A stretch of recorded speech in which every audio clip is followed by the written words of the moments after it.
নামাজে অনেক সময় রাকাত ভুলে গেলে করণীয় কি? অনেক সময় 3 রাকাত পড়লাম নাকি 4 রাকাত ঠিক মনে থাকে না।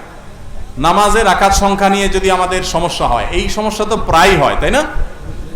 আজকাল যে পরিমাণ দুনিয়ার ধান্দা, নামাজের রাকাতের হিসাব মনে থাকে না। তো রাকাত সংখ্যা নিয়ে যদি আমার ঝামেলা হয়, মনে না থাকে, তাহলে আমি কি করব? আমি দেখব যে আমার কোনটার দিকে প্রবল ধারণা জাগে। 3 রাকাত আর 4 রাকাত দুইটা নিয়ে সন্দেহ হচ্ছে, আমার বেশিরভাগ মনে হচ্ছে 4 রাকাত, তাহলে আলহামদুলিল্লাহ 4 রাকাতই আমি ধরে নিব।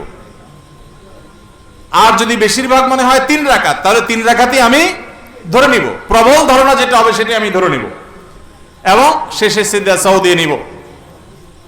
আর যদি আমার 3 এবং 4 এর মাঝখানে আমি দাঁড়ায় থাকি, 50-50, 3 এর দিকেও মন আগায় না, 4 এর দিকেও মন আগায় না, 2 এর দিকেও মন আগায় না, আবার 3 এর দিকেও মন আগায় না, এরকম